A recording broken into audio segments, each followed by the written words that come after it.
What is going on, everybody? It's your boy Abdullah coming at you with another DMVSportsZone live stream. And today, guys, we have a very special guest, Houston sportscaster Maanav Gupta. Hopefully, I pronounced your name correctly, right? Yeah, it's Okay, Maanav. gotcha. Yeah. How you doing today, man?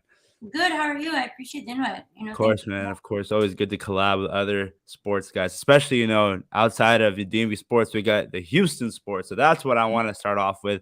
But before we talk about the sports teams in general, I want to talk about your journey of starting YouTube and eventually interviewing big guys like JJ Watt, Jose Altuve, Jalen Green, Adrian Peterson.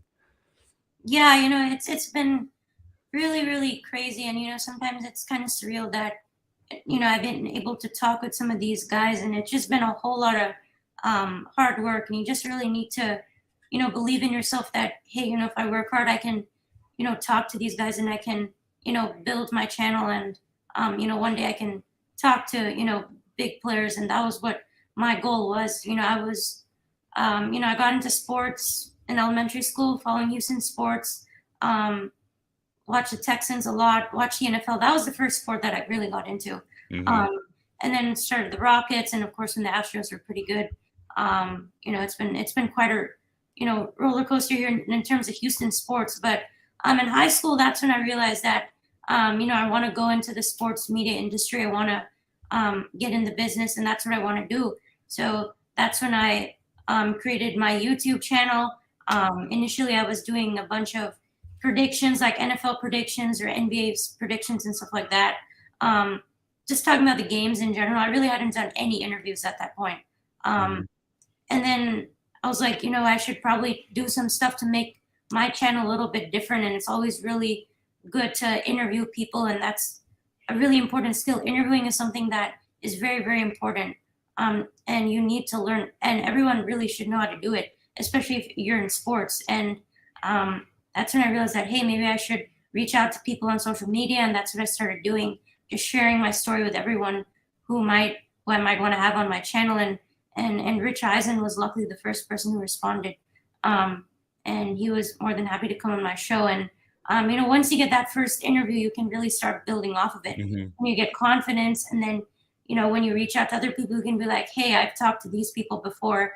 And, Rich Eisen is pretty prominent. So, people were like, okay, I'd be willing to, hop on your show. And it's just been really incredible. But it's just been, reaching out a lot, just, and, even DMing people in sports, like all kinds of people, just reaching out to every single person you can. And, there are going to be a lot of people who say no, but there are going to be people who say yes. And Mm-hmm. there've been a lot of people who've said yes, luckily for me. And it's hard, but it's working really well. And I think it's really paying off now that I've been able to reach out to teams and get media credentials. And it's been a really incredible journey. I just hope to keep it going. Nah, man, that's awesome. That's awesome. Talking to big name guys, I mean, that's something. Obviously, like, what is the your way of just like handling like, oh, yo, I'm about to talk to this big dude. Like, is there any like stress or anything going in your mind? Like, oh shoot, like what if I mess up or just say something dumb?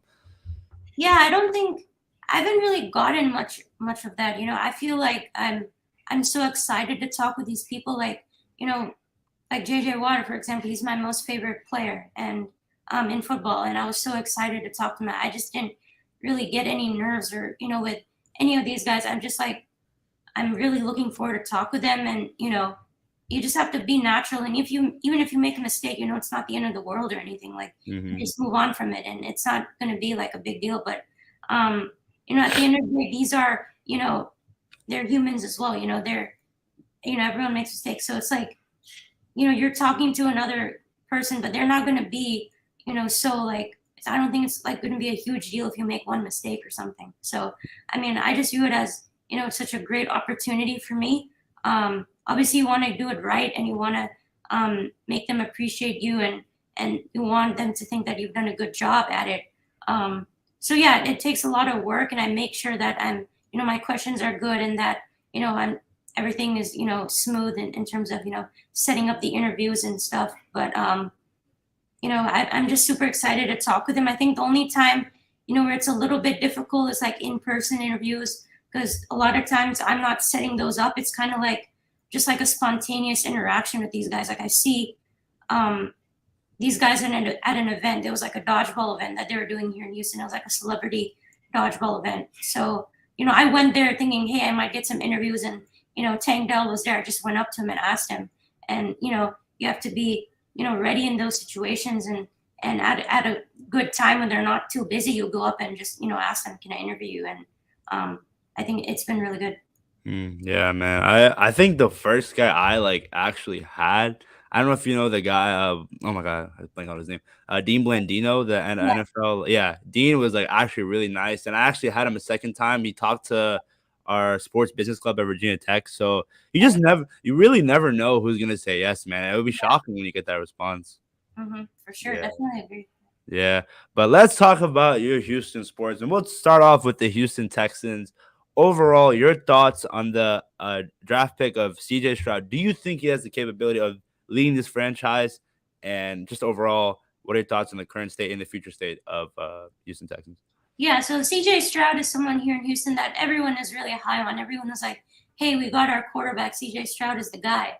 A lot of positive reports about him in training camp, and not training camp, mini camp, and just in the practices, he's a lot of positive responses. Seems to be a really great leader. Seems to be a great guy, and I think he's definitely the great pick for this team. I think when you have a coach like D'Amico Ryans, and he brings in all new coordinators, and Bobby Slowick is your new offensive coordinator. I think this team is definitely on the right track, and you needed a quarterback. Davis Mills wasn't the answer at all. He's more of a backup, and I think Stroud is going to be solid. I think he's just a really good passer. He's can be pretty accurate, and I think he just has a really great connection with these guys here in Houston so far. And I'm excited. I'm really, really excited to see what he can do, because I think he can definitely be the franchise quarterback of this team. It's kind of hard to say, even though he hasn't played a single game, but I think he's going to be that guy. And then when you get Tank Dell in the draft and pair him up with CJ Stroud, I think you're getting a really great weapon in Tank. The wide receiver room definitely needs some improvement, but you have a lot of good guys in that wide receiver room. Mechie's coming back this year. I think Nico Collins is a little bit underrated. I think he's going to be a good player here. So I think they have some good talent on both sides. Add in Damian Pierce, who was electric as a running back. He was really good. The offensive line is pretty solid too. Laramie Tunsil, Titus Howard. You drafted a center as well. Kenyon Green, their draft pick from last year at guard.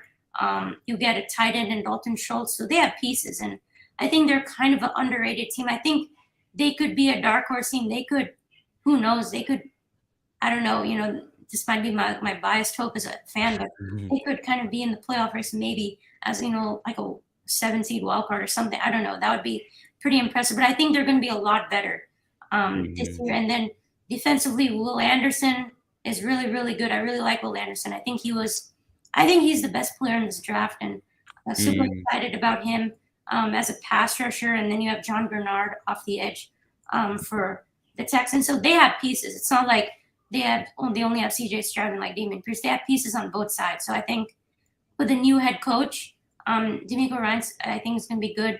The vibes are just really good here in Houston. Yeah, I was gonna ask you your thoughts on Derek Stingley, the third pick. Yeah, Stingley is actually really good, and then him and Petrie, I think, are the two, I guess, foundation guys in the secondary. I think Stingley, he was injured a lot last year, but I think he's a really good player that, when he gets his opportunities and if he stays healthy, I think in the few games that he played last year, he was pretty solid, I think, for a rookie. He just needs to stay healthy. I think, I still do wish that Nick Caserio took Sauce Gardner instead of Derek Stingley. I'm going to be honest about that, but I think Stingley is going to be a really good player for this team at corner. And then you have Petrie as well as a safety. He was really, really electric, great, strong tackler. He was all over the place. And then Ward, you had him in as a safety. So I think, from San Francisco. So I think you have a lot of good, some veterans, some younger guys. You have a good mix of players in for this team. So I think they're going to be in the mix. I think they could, win a few games this year and make it close to some teams. Yeah, man. Houston, the Texans, like obviously in that division, you got Tennessee, who just got Hopkins like 3 hours ago, and you got Indianapolis. They got a guy named Anthony Richardson. and whom Jaguars. I mean, Trevor Lawrence. They Yeah. just came off that. I think that they made it to the divisional round. So Yeah. overall, looking, how do you think they stack up against the rest of the AFC South? Yeah, it's an interesting division. You have a lot of young quarterbacks. In this division, CJ Stroud, Anthony Richardson. Hopefully, that'll be a rivalry for the future in the AFC South. And then Trevor Lawrence took a huge step last year. The Jaguars are really impressive. I think to me, they're still going to be the favorites in the division this year. I think the Colts, they have work to do, but they got their quarterback. I think that's going to be really interesting to see the Texans and the Colts, play each other. The Titans, their quarterback situation is, still up in the air. I think Will Levis, I guess, is going to be their starter. I don't know, but I think Hopkins and Derrick Henry, those two leading that offense, I think it's going to be crazy to see DeAndre Hopkins play against the Texans, a few times this upcoming year. But I think the Jaguars will be a strong competition for the Texans. I think they can hang around with the Colts, and I think they can hang around with the Titans. But maybe second, third place in the AFC South, maybe, who knows? I think it's a really interesting division, and I think it's really unpredictable at this point what's going to happen. Yeah, man, I definitely agree with you on that. And for the Houston Rockets, I guess we'll transition to them. What are your thoughts? I mean, you're bringing a guy like Ime Udoka. Mhm. Everyone's just so young. You got Jalen Green, Kevin Porter, Sengun, Thompson. It's like you have all this talent. Just now, how do you mesh it all together and work out? So, what are your thoughts on the current state of the Houston Rockets? Yeah, I thought they did a really good job in the draft. I think the Rockets have done a really great job in the draft. Over the past few years, I think you get Amen Thompson at 4 overall, which was, I think, a good pick. Unfortunately, he got injured in summer league, but the Rockets have got an absolute steal of a pick at number 20 in Cam Whitmore. Oh yeah, he is a great player. He is going off in the summer league right now. He's killing it. And I think the Rockets honestly got 2 top 5 players. I think Whitmore is right up there. And I don't know what happened in terms of, health issues or whatever was the reason he dropped. that's But great. they have an extremely athletic young core. I mean, Jalen Green, Whitmore, Thompson, Porter Jr., Şengün. That's a group right there. And then you have Tari Eason as well off the bench. So they have a nice squad. I think in free agency, it was a little bit questionable. Yeah, I was gonna ask you about that. Like, you bring in guys like Fred VanVleet and Dylan Brooks. Like, I don't know if you heard what Dylan Brooks said, but he said this team reminds him of a young Grizzlies team. What is like? Were you like a big fan of what he said, or even just the signing of him?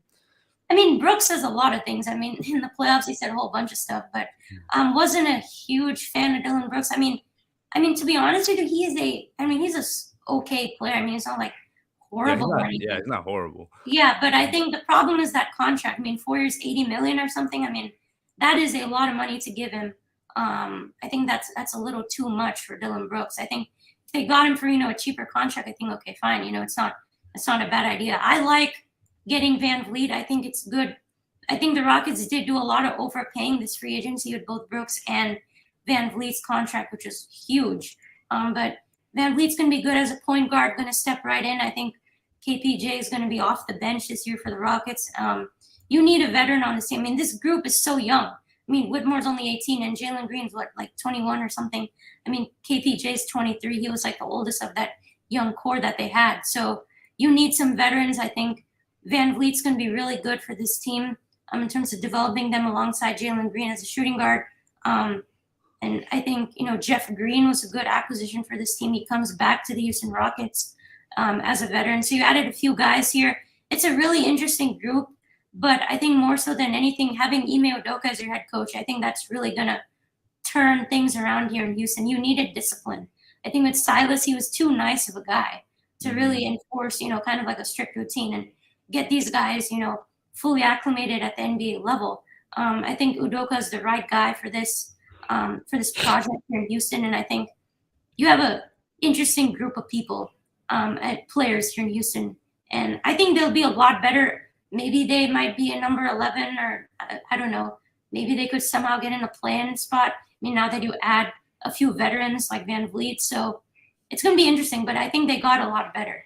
No doubt about that. Yeah, definitely. I think when it comes back to the free agency signings, I think just because they had the money and with the new rules, they had to spend that money. So it's like who else? I really thought that they were gonna go after Kyle Kuzma. I'm a Wizards fan. I thought like, oh yeah, Kyle Kuzma's gone, and Houston was a spot that I'm like, oh, maybe. But Yeah, I mean, well, I guess we can harp on this a little bit. James Harden, there were rumors that he would come back. What are your thoughts on that? And like, would you want that as a Houston sports fan? Well, I think, right now, I think now with signing Van Vliet, I think Harden's off the table now. But, a couple months back, there was rumor that Harden is like favored to come here to the Houston Rockets, that he wants to come back.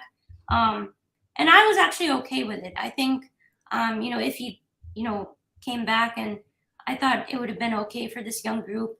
I think some people may have thought, he's lazy, he doesn't have, the best habits, and I don't know if he'll be a good influence on the young group. But I think he was the assist leader last year.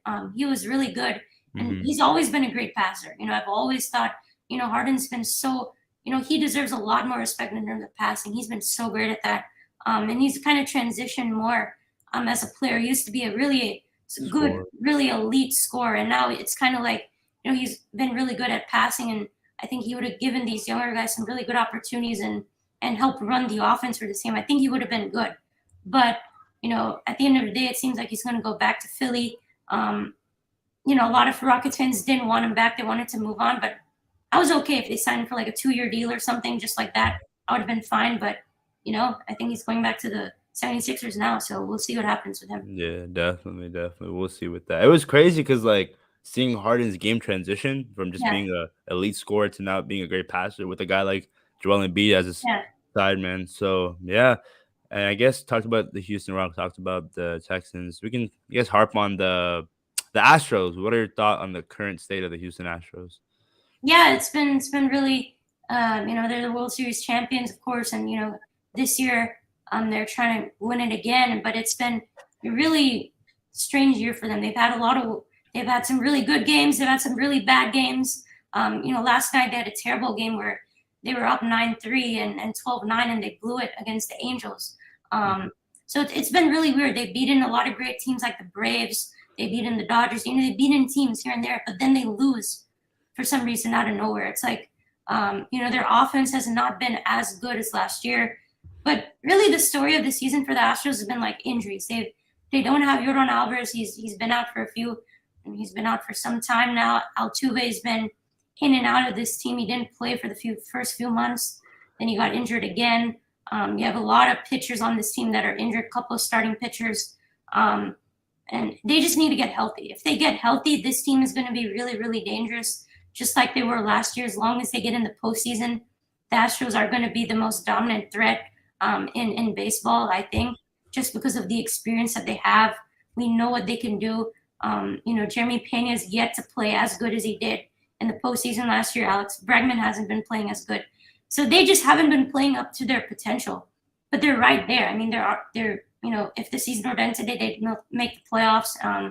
And they're right there in terms of, the division lead. The Rangers have the division lead right now, but they're right there behind them. So I think it's going to be really interesting now that we're after the All-Star break, to see how they can try and do it. Because I think once they get Alvarez back and a couple pitchers, I think they're going to be really good. Mhm. That's kind of what the state of the team is right now. Yeah, I mean, Houston, man, I just got to look at it through the perspective of injuries, and it can derail any professional sports team. Yeah. I was talk about the draft for the Nationals. I mean, I don't know if you keep up with like the major prospects, but because I'm not big when it comes to MLB, but I try to Yeah. like I wanted like your thoughts on Dylan Cruz, the guy from LSU. Yeah. Like, what like should Washington Nationals fans be excited about him? Yeah, I didn't really watch a whole lot of college baseball this year. At the University of Houston, I'm at the University of Houston. We have a baseball team. They were okay, but they weren't anything special. But I think the Nationals are getting a really talented player in Dylan Cruz. I think that LSU team, LSU baseball has just been really, really Yeah. dominant. I mean, you had Alex Bregman here. He's from LSU. He was really, really good during his time here. And, Paul Skeens was number one, and Dylan Cruz is number two. They're national champions. And Cruz has really tools all over the place. He's a really strong hitter. He's quick around the bases. He can just wreak havoc and really impact the game in a whole lot of ways. I think he's going to be a really fun player to watch here. He was really, really good during his college time. I think they're saying he's might be the greatest LSU player or something of that sort. He was right up there. So I think he's going to be really, really talented for that group in Washington who needs, a big time star. And I think Cruz might be the guy. Yeah, man. It's been ever since that World Series against Mhm. the Yeah, Astros in 2019. Ever since then, it was like, man, what a high. But obviously, yeah, like we traded Soto, we traded Max, all these guys, and it's just like, damn, we are definitely rebuilding. But I think there is some argument that now the Nats do have the brightest future out of all DC sports. I mean, the Caps, they just missed the playoffs for the last, I think, first time in a long time, and the Wizards are. I don't know, man. Like I want them to tank, but when they yeah, pay Kyle Kuzma and I don't know. And then for the Commanders are going to Commanders. I still like I can't like be like, oh yeah, they're going to be good until Dan officially sells. But yeah, yeah, man, appreciate you, man, for hopping on the yeah, stream. of course. Before we're out, I mean, you have your app, but you can just talk about your other stuff that you do, or just plug in anything you want. Yeah, for sure. So, first of all, is my main YouTube channel, Maanav Sports Talk, Maanav Sports Talk on YouTube. You can find me there, and you can follow me on Twitter at MG Sports Talk. Same handle for Instagram and TikTok, and I'm on Threads now. I just started that. I don't know how that's gonna go, but How does Threads work, by the way? I've never like used it. yeah, I mean it's basically Instagram's version of Twitter, but I mean you just go to the App Store and download it, and then you log in with your Instagram account, and then it basically just, I guess, gets your followers from Instagram a little bit. Whoever's on Threads, it transfers it over pretty much, and you would basically you can do like Twitter posts to your Instagram followers. I guess that's kind of what it's like. Um, Mhm. it's a little bit different. I mean, it doesn't have like a character limit or anything. I mean, if you're non-verified, so I think it's a little bit different. But I don't know how it'll go, but we'll see. Mm. I mean, I'm Yeah. on those platforms, and I also cover the University of Houston sports for Houston. Moving into the Big 12 this year. I think it's gonna be really exciting. For Houston in general, with a bunch of sports here. I think a lot of bright futures for our teams here in Houston for sure.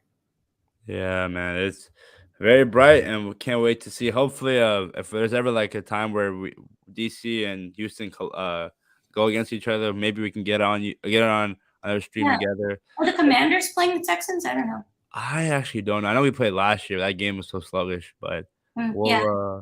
we'll see, we'll see. But thanks again, Maanav, and make sure you Yeah, guys of check out course. his stuff. And with that being said, please make sure to like, comment, subscribe to the DMV Sports Zone channel, or like to push out as much fire content out there as possible. Follow us on all social media platforms: TikTok, Instagram, Twitter at DMV Sports Zone. Man, it sucks because right now is like the dry time of sports. Like nothing, like training camp is about to start, but right now it's like the dog days of sports, if that makes sense. So NFL season upon us, bro. I can't wait. Hopefully, just hopefully, like you hope CJ Stroud is the franchise QB. Somehow, some Yeah. way, a fifth round QB can be the guy. But hopefully, I just gotta have hope as a Commanders fan. That's all you gotta do. Mhm. But all right, guys, thanks again and peace.